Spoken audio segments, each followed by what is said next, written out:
আশা করি তোমরা সবাই খুব ভালো আছো। Welcome to this channel. আর লকডাউনের মাঝখানে যেটা হচ্ছে, তোমরা অনেকেই অনলাইন বিভিন্ন ক্লাস করছো, ইউটিউবে অনেক রকম ক্লাস তোমরা দেখছো, ফেসবুক বিভিন্ন পেজে তোমরা বিভিন্ন ক্লাস দেখছো। তো যে যেখানেই ক্লাস করো না কেন খুব ভালো করে করো, এটাই বলা। আর আজ আমরা টেন্স নিয়ে ডিল করবো, প্রেজেন্ট কন্টিনিউয়াস টেন্স। লাস্ট ক্লাসে আমরা যেটা করেছিলাম, লাস্ট টেন্স নিয়ে যে দুটো ক্লাস দিয়েছিলাম, একটা ক্লাসে সিম্পল প্রেজেন্ট টেন্স নিয়ে ডিসকাস করেছিলাম এবং তারপরে যে ক্লাসটা আমি করেছিলাম সেই ক্লাসটাতে সিম্পল প্রেজেন্ট টেন্সের বিভিন্ন রকম ইউজ, মানে কতগুলো সেন্টেন্স দিয়ে কতগুলো ওয়ার্ডকে ব্যবহার করে সেটা মেক সেন্টেন্স করেছিলাম। তো সেগুলো আশা করি তোমরা ক্লাসগুলো দেখেছো। তোমাদের সেই ক্লাসগুলো থেকে সিম্পল প্রেজেন্ট টেন্সের কনসেপ্টটা ক্লিয়ার হয়েছে। তো সেটা ধরে নিই আমি নেক্সট প্রেজেন্ট কন্টিনিউয়াস টেন্সে আমরা যাব। আর ছোট্ট করে জাস্ট বলে নিই, টেন্সকে তিনটে ভাগে ভাগ করা যায়। একটা হচ্ছে প্রেজেন্ট, একটা পাস্ট, একটা ফিউচার।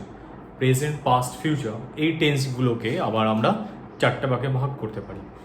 এগুলোর চারটে ভাগ কীরকম, একটা হচ্ছে সিম্পল, একটা কন্টিনিউয়াস, একটা পারফেক্ট, একটা পারফেক্ট কন্টিনিউয়াস। এই চারটে ভাগে আমরা ভাগ করতে পারি, একটা সিম্পল, একটা কন্টিনিউয়াস, একটা পারফেক্ট, একটা পারফেক্ট কন্টিনিউয়াস।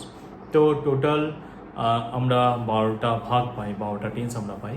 তো এই 12টা একটা লং জার্নি। যারা একদম জীবনের প্রথমবার টেন্স শিখছো তাদের কাছে একটু লং জার্নি হয় এটা। তো আমি অনেক স্টুডেন্টকেই দেখেছি যারা টেন্সটা বারবার প্রত্যেক বছর একবার করে শেখে, প্রত্যেক বছর একবার করে শিখছে, কোনো বছরই কনসেপ্ট ক্লিয়ার করছে না, বা কনসেপ্ট ক্লিয়ার হলেও ভালো করে প্র্যাকটিসটা করছে না। তো শেখাটাও যেমন জরুরি এবং সেটা কমপ্লিট সেন্সটা রাখা প্লাস প্র্যাকটিসটা চালিয়ে যাওয়া, এটাও কিন্তু ভীষণ ভীষণ ইম্পর্টেন্ট। তুমি শিখে গেলে আর প্র্যাকটিস করলে না, তাহলে কিন্তু কিছুই হবে না। এবং তুমি শিখলে 12টা শিখতে গিয়ে হয়তো 2টো 3টে 4টে পর্যন্ত শিখলে, দিয়ে আবার বন্ধ করে দিলে, আবার নেক্সট ইয়ার গিয়ে আবার শুরু থেকে স্টার্ট করছো। সিম্পল প্রেজেন্ট থেকে simple present, present continuous, present perfect করছো, দিয়ে আবার এরকম চালিয়ে মানে বন্ধ করে দিলে আবার নেক্সট ইয়ার শিখছো। এরকমভাবে একদমই করো না, এটা আমার রিকোয়েস্ট। ওভাবে কমপ্লিট সেন্সটা কখনোই আসবে না। তো আমরা 12টা টেন্স পরপর ডিসকাস করবো। এটাকে শিখতে থাকো, এই জার্নিটাকে ফলো করতে থাকো তোমরা। আর কনসেপ্টটা অবশ্যই ক্লিয়ার করো। একবার কনসেপ্ট ক্লিয়ার করো, হোল লাইফ সেটাকে কাজ লাগবে। ওকে, তো আমি এখানে কতগুলো ওয়ার্ড লিখেছি, আমি এটা ডিসকাস করব। দিয়ে কতগুলো ওয়ার্ড আমি এখানে লিখেছি, এই ওয়ার্ডগুলো নিয়ে আমি সব তোমাদেরকে মেক সেন্টেন্স করব এবং তোমাদের বোঝাবো। তো এখানে যে ওয়ার্ডগুলো লিখেছি, begin, bend, bind, bite, break, bring, build, burn, buy, call, catch, choose, cry, creep, cut, dig, do, draw, dream, drink, drive, eat, fall, fade, fill, এই যে ওয়ার্ডগুলো আমি এখানে লিখেছি, এগুলো দিয়ে আমি ডিসকাস করছি। চলো তাহলে আমরা প্রেজেন্ট কন্টিনিউয়াস টেন্সটা স্টার্ট করি। তার আগে আমরা জাস্ট একটু রিক্যাপ এখানটায় করে নিই। রিক্যাপিচুলেশন হয়, সেটা হচ্ছে simple present tense, simple present টেন্সের রিক্যাপিচুলেশন মানে কি বলতো, যেটা আমরা আগে পড়েছি সেটাকে আরেকবার আমরা ফিরে দেখব। তো সেটা আমরা জাস্ট খুব ছোট্ট করে তোমাদের আইডিয়ার জন্য, বাকিটার জন্য আগের ক্লাসটা তোমাদের দেখলেই হবে। তো সিম্পল প্রেজেন্ট টেন্সে আমাদের ফর্মুলাটা কি ছিল, subject plus V1 plus object plus complement.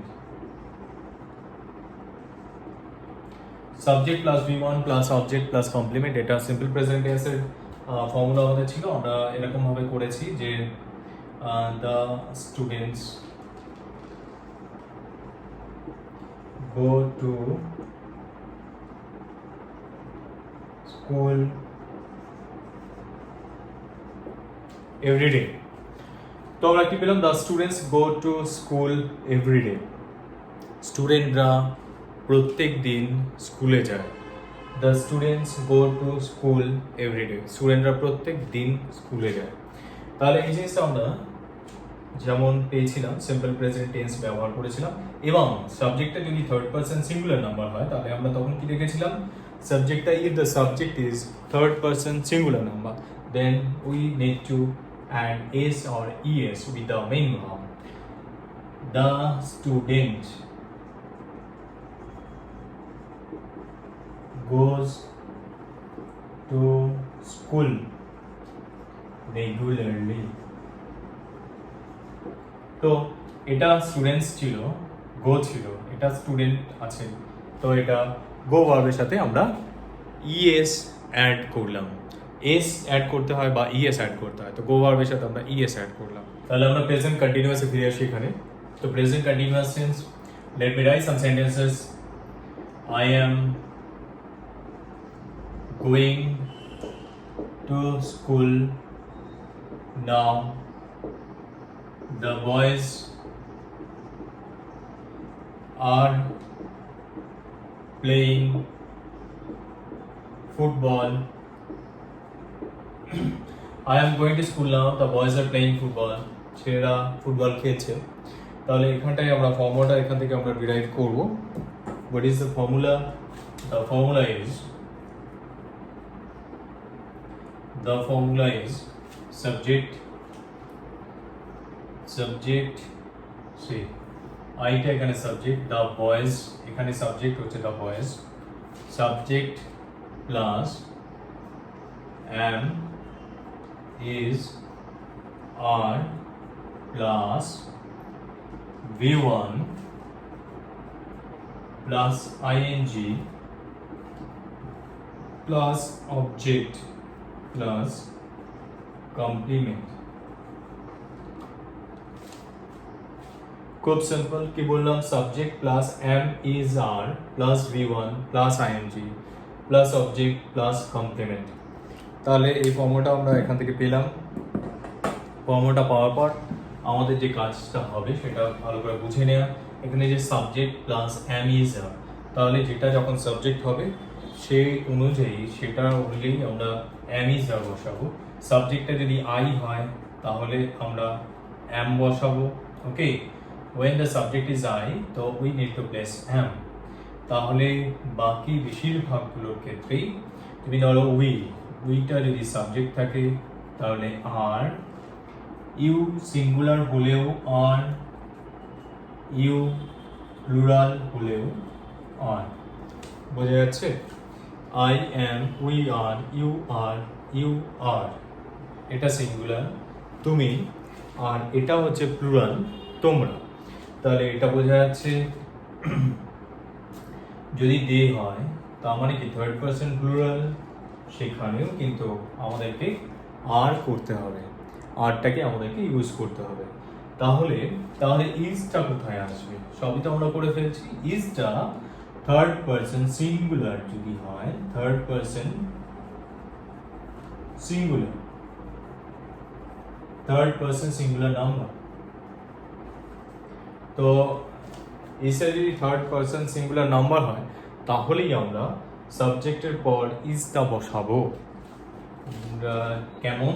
He or she, he or she থাকলে আমরা হি বা শি থাকলে আমরা ইজ বসাবো। তাহলে আমরা ছোট্ট করে জেনে নিয়ে আরেকবার কি বললাম, আই থাকলে এম, উই থাকলে আর, তার মানে কি এই দুটো হচ্ছে first person I we, first পারসনে এম আর হচ্ছে, সেকেন্ড পারসনে ইউ দুটোতেই আর হচ্ছে, থার্ড পারসন প্লুরালে আর হচ্ছে, থার্ড পারসন সিঙ্গুলার নাম্বার যদি থাকে তাহলে হি শি রামশ্যাম যদুর মধ্যে যে কোনো নামই হোক না কেন সেগুলো থার্ড পারসন সিঙ্গুলার নাম্বার হবে একটা যদি হয়, এবং সেটার সাথে কি হয়, ইজ হবে। এটা অবশ্যই মাথায় রাখতে হবে। তাহলে তারপর আমরা যে ওয়ার্ডগুলো আমরা দেখবো ওখানে যাব। আচ্ছা, তোমাদের কারো যদি এখনো পর্যন্ত কনসেপ্ট ক্লিয়ার না হয়ে থাকে আমি আরেকবার বলে দিই, সেটা হচ্ছে সিম্পল প্রেজেন্ট টেন্সে আমরা যেরকম শিখেছিলাম যে সাবজেক্টের পর আমরা কি করছি, সাবজেক্টের পর আমরা মেইন ভার্বটা বসাচ্ছিলাম, subject plus main verb plus object plus complement. এখানটায় আমরা নিয়মটা কি করলাম, এখানে নিয়মটা হচ্ছে প্রেজেন্ট কন্টিনিউয়াস টেন্স হচ্ছে subject plus am is are plus main verb plus ING plus object plus complement, এভাবে আমরা করছি।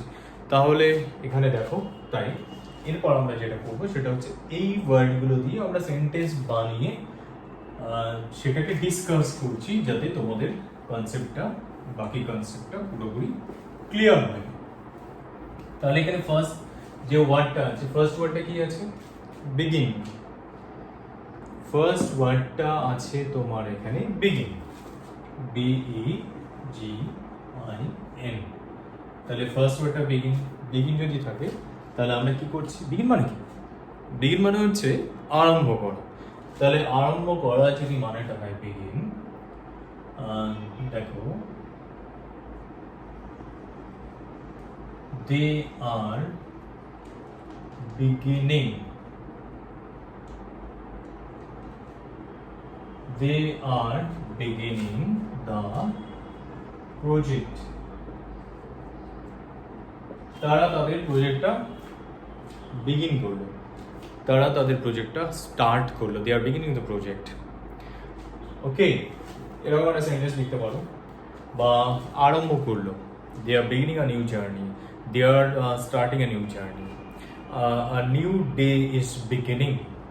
ওকে, this a new day is beginning, anything that is beginning, কোনো একটা কিছু আরম্ভ হচ্ছে। তো beginning, they are beginning the project. Okay, এরভাবে আমরা করতে পারলাম। নেক্সট যে ওয়ার্ডটা এখানে বেন্ড, BEND, বেন্ড। বেন্ড দিয়ে কি হয়? বেন্ড মানে হচ্ছে বাঁকানো বা ঝোঁকা। ওকে, এই যে ঝুঁকে পড়া সেটা হচ্ছে বেন্ড। তো I am bending towards the floor. তো I am bending towards the floor, আমি মেঝের দিকে ঝুঁকছি, ঝুঁকে পড়া। I am bending towards the floor, এটা একটা হলো। নেক্সট যে সেন্টেন্সটা দেখো, বিগিন হলো, বেন্ড হলো, বাইন্ড। বাইন্ড মানে কি বলো? BIND, bind. বাইন্ড মানে বাঁধাই করা, তোমরা সবাই জানো। বাইন্ড শব্দটা থেকে বাইন্ডিং কথাটা আসছে, বাইন্ড ওয়ার্ডটা থেকে বাইন্ডিং কথাটা আসছে, তো বুক বাইন্ডিং। ওকে, তাহলে এই যে বাইন্ড কথাটা এলো সেটা দেখো, bind the people are binding the books, the people are binding the books। তাহলে লোকজন কি করছে? মানুষগুলো বইগুলো বাঁধাই করছে। ওকে, ঠিক আছে, বাইন্ড মানে বাঁধাই করা, সেটা তোমরা জানলে। তারপর আমরা কি লিখছি? Bind, bite, BITE, bite. বাইটটা কি হলো? বাইট মানে হচ্ছে কামড়ানো। Okay, BITE, bite. বাইট মানে কামড়ানো। তাহলে the dog is biting the people on the road. The dog is biting the people on the road. কুকুরটা রাস্তায় মানুষজনকে কামড়াচ্ছে। ওকে, তাহলে এটা হলো bite. Break, BREAK, break, BREAK, break মানে কি? ব্রেক মানে হচ্ছে ভাঙা। The child is breaking the toys. The child is breaking the toys. বাচ্চাটা খেলনাগুলোকে ভাঙছে। The child is breaking the toys. তারপর আমরা নেক্সট ওয়ার্ডটাতে আসি। ব্রেক মানে ভাঙা আমরা দেখলাম। তাহলে বাইং হলো, বাইট হলো, ব্রেক হলো। এবার ব্রিং, BRING, ব্রিং মানে কি বলো তো? ব্রিং মানে হচ্ছে আনা, BRING, ব্রিং মানে হচ্ছে আনা। তাহলে BRING, ব্রিং, আনা they are bringing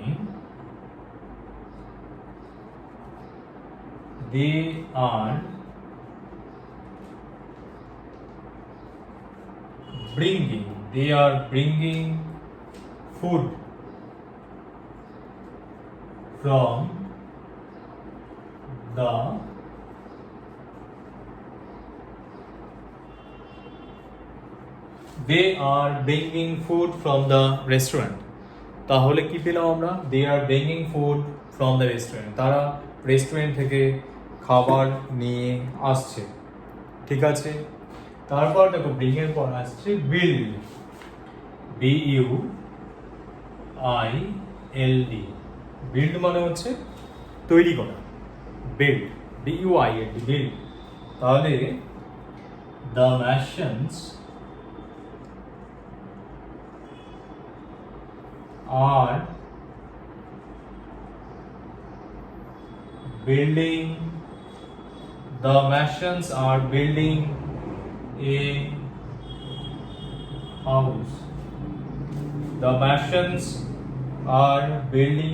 house. তাহলে রাজমিস্ত্রিরা, ম্যাশনরা কি করছে? একটা বাড়ি তৈরি করছে। The masons are building a house. Next ওয়ার্ডটা বার্ন, BURN, বার্ন মানে কি? বার্ন মানে হচ্ছে জ্বালানো, বার্ন মানে হচ্ছে পোড়ানো। তো the fuel is burning unnecessarily.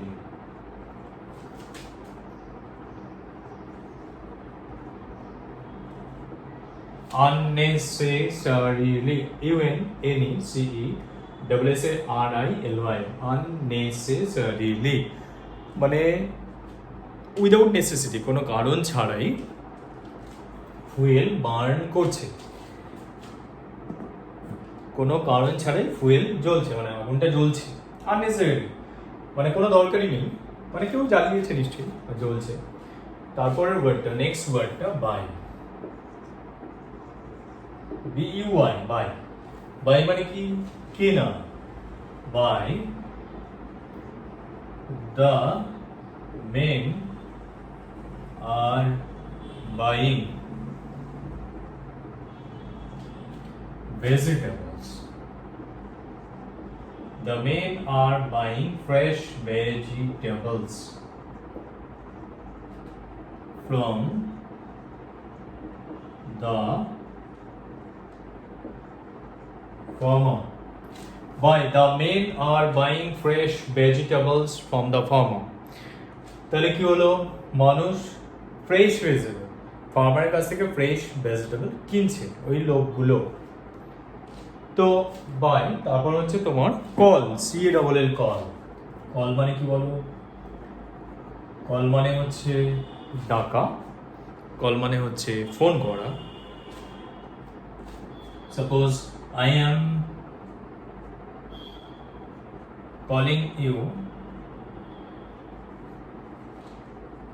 over phone. I am calling you over phone. আমি ফোনের মাধ্যমে কল করছি, মানে তোমাকে কল করছি। I am calling you over phone, আমি ফোনের মাধ্যমে তোমাকে কল করছি। ওকে, নেক্সট যে ওয়ার্ডটা সেটা হচ্ছে ক্যাচ, CATCH, ক্যাচ। নেক্সট ওয়ার্ডটা হচ্ছে ক্যাচ। তাহলে ক্যাচ কি হলো? দ্য ফিশারম্যান, FISHER, ফিশারম্যান মানে কি বলো? ফিশারম্যান, ফিশ মানে মাছ, ফিশারম্যান মানে যারা হচ্ছে মাছ ধরে, জেলে। তাহলে the fisherman are catching fish in the pond,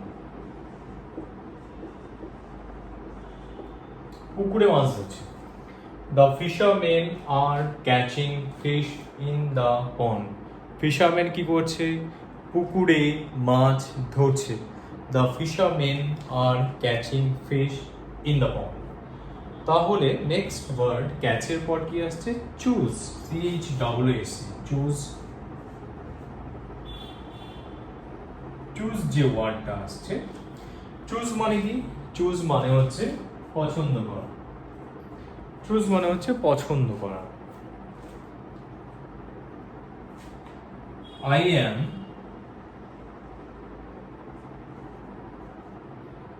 am choosing, CHOOSING.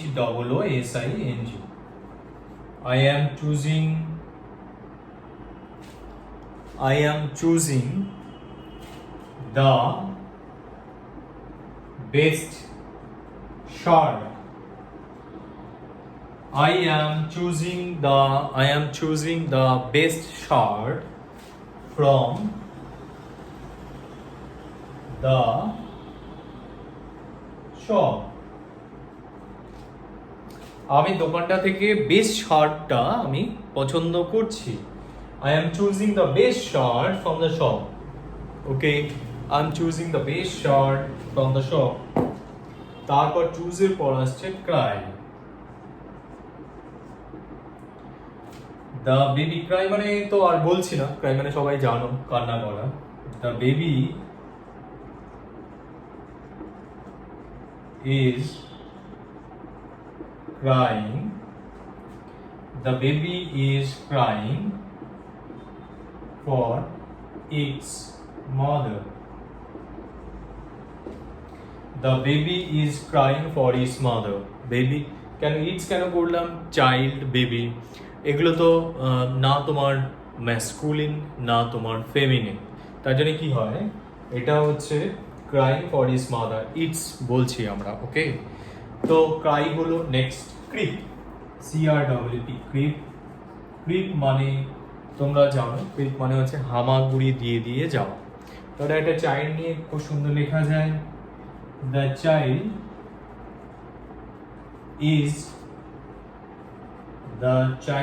is creeping. The child is creeping on the floor. The child is creeping on the floor. চাইল্ডটা কি করছে? মেঝেতে হামাগুড়ি দিয়ে দিয়ে দিয়ে দিয়ে যাচ্ছে। The child is creeping on the floor. তাহলে তারপর যেটা আসছে ক্রিপ হলো, ক্রাই হলো, ক্রিপ হলো। এবার কাট। কাটটা তো জানোই সবাই, CUT, কাট মানে কাটা, CUT, কাট মানে কাটা। তো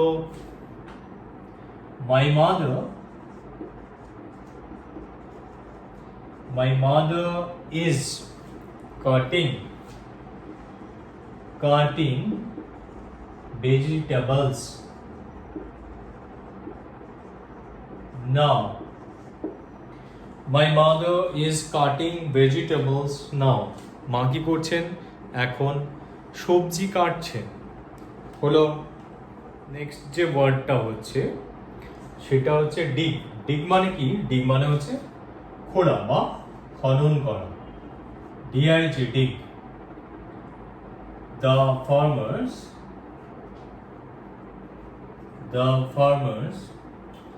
are digging the soil. The farmers are digging the soil. চাষিরা কি করছে? মাটি খুঁড়ছে। The farmers are digging the soil. Okay, next যে ওয়ার্ডটা আমরা পাচ্ছি do. The boys are doing their homework. Okay, the boys are doing their homework. হলো, ঠিক আছে। তো ডু হলো। এবার ড্র, DRAW, ড্র। ড্র মানে কি বলো তো? ড্র মানে হচ্ছে আঁকা বা ড্র মানে হচ্ছে টানা। হ্যাঁ, drawing a card, I am drawing the car মানে হচ্ছে যে গাড়িটাকে মানে গাড়িটাকে টানছি। The bulls are drawing the cart মানে গরুর গাড়িটাকে বুলগুলো টানছে। দ্য বুলস bulls are drawing, drawing, drawing the card. The bulls are drawing the card. বুলগুলো কি করছে, কার্ডটাকে টানছে। তাহলে ড্র হলো। এবার ড্রিম। ড্রিম তো সবাই জানো, ড্রিম মানে হচ্ছে স্বপ্ন দেখা। ড্রিম মানে স্বপ্ন দেখা। তো he is always dreaming big. He is always dreaming, বিশাল ভাবছে, বিশাল মানে স্বপ্ন দেখছে। He is always dreaming but not doing. He is always dreaming but he is not doing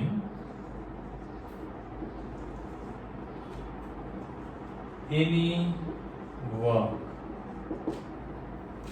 He is always dreaming but he is not doing any work. সে অনেক স্বপ্ন দেখছে, সে সবসময় স্বপ্ন দেখছে, কিন্তু সে কখনো কোনো কাজ করছে না। তো he is always dreaming but he is not doing any work. Next word, drink.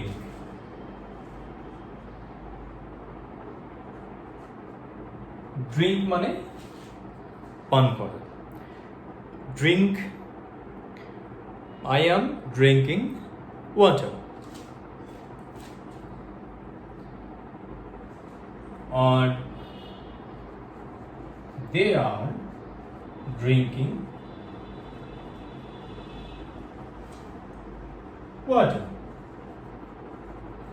হলো খুব simple, they are drinking water. এটা একটা সেন্টেন্স হয়ে গেল, they are drinking water.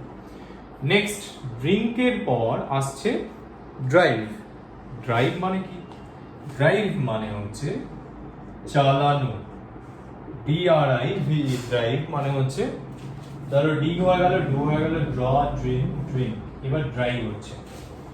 Drive মানে চালানো। The driver is driving. The driver is driving the car. The driver is driving the car. তাহলে ড্রাইভারটা গাড়িটাকে ড্রাইভ করে নিয়ে যাচ্ছে। এটা হলো। তারপর আসছে ইট, ফল, ফিড, ফিল। আমরা এই চারটে ওয়ার্ড আর তাহলে ইট শব্দটা আছে। ইট, EAT, ইট। ইট মানে তো আর নতুন করে বলতে হবে না তোমাদেরকে, ইট মানে হচ্ছে খাওয়া। তো we are eating rice. আমরা ভাত খাচ্ছি। We are eating rice. ইটের পর আসছে ফল, FALL, ফল। তাহলে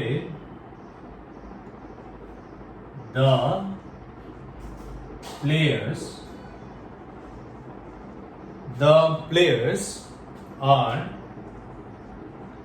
falling. প্লেয়াররা পড়ে যাচ্ছে। The players are falling on the ground. The players are falling on the ground. প্লেয়াররা, খেলোয়াড়গুলো মাটিতে পড়ে যাচ্ছে, পড়ে যাচ্ছে। Next, feed. ফিড মানে খাওয়ানো। The mother is feeding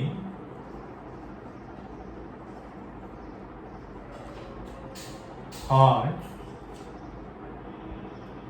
child. The mother is feeding her child. তো দ্য মাদার আমরা এটাকে অ্যাবস্ট্রাক্ট নাউন ধরেও আমরা মাদারের আগে দা বসাই, কিন্তু এখানে কোনো একটা পার্টিকুলার মাকে বোঝাতে আমরা এখানে দাটা ইউজ করছি। The mother is feeding her child, তাহলে মা তার বাচ্চাটাকে খাওয়াচ্ছেন। লাস্ট যে ওয়ার্ডটা আছে এখানে আছে সেটা হচ্ছে feel. You are feeling excited today. You are feeling excited today. তুমি আজ অনেক এক্সাইটেড ফিল করছো, তোমাকে আজ অনেক এক্সাইটেড লাগছে। You are feeling excited today. তাহলে আমরা যেটা করলাম খুব সিম্পল একটা জিনিস, সেটা হচ্ছে প্রেজেন্ট কন্টিনিউয়াস টেন্সটা আমরা এতক্ষণ শিখলাম। এই প্রেজেন্ট কন্টিনিউয়াস টেন্সটা ফর্মুলাটা ছিল subject plus am is are plus V1 plus ING plus object plus complement. তাহলে এই যে জিনিসটা আমরা শিখলাম, এটাকে আমরা চর্চা করতে থাকবো, বাড়িতে তোমরা প্র্যাকটিস করতে থাকবে। এখানে যতগুলো সেন্টেন্স আমি লিখলাম আজকে প্র্যাকটিস করলাম, তো এই প্রত্যেকটা সেন্টেন্স তুমি কি করবে, এই প্রত্যেকটা ওয়ার্ড নেবে, সেন্সটা বুঝে নেবে, কিভাবে অ্যাপ্লাই করবে সেন্টেন্সে সেটা বুঝবে, এবং সেই সমস্ত ওয়ার্ড দিয়ে দুটো করে সেন্টেন্স লিখবে। তুমি যখনই ভিডিওটা দেখছো, যেখান থেকেই ভিডিওটা দেখো না কেন, আজ কালকের মধ্যেই, মানে যখনই ভিডিওটা দেখবে তার দুদিনের মধ্যে এই কাজটা করে ফেলবে। তোমার মাথা থেকে আইডিয়াটা বেরিয়ে যাওয়ার আগেই এটাকে অবশ্যই করে অ্যাপ্লাই করে ফেলো, এটা আমার রিকোয়েস্ট তোমার কাছে। আর যদি এটা না করো তাহলে কিন্তু বছরের পর বছর তোমাকে টেন্স শিখতে থাকতে হবে। দেখবে প্রত্যেক বছর তুমি টেন্স শিখছো, 2020-তে একবার শিখছো, 2021-এ শিখছো, আবার 22-তে গিয়ে শিখছো, আবার 23-তে গিয়ে শিখছো। এই জিনিসটা কিন্তু প্র্যাকটিক্যাল এক্সপিরিয়েন্স থেকে আমি বলছি, ইট ইজ নট মিয়ার অ্যাজাম্পশন অন মাই সাইড। ওকে, তো তোমরা ক্লাস করতে থাকো, আর কেমন লাগছে সেটা জানিও। তোমাদের ভিডিও ভালো লাগলে ভিডিও একটু লাইক করো, তাহলে আমি বুঝতে পারবো যে তোমরা ভিডিওগুলো পছন্দ করছো। ওকে, ভালো থেকো।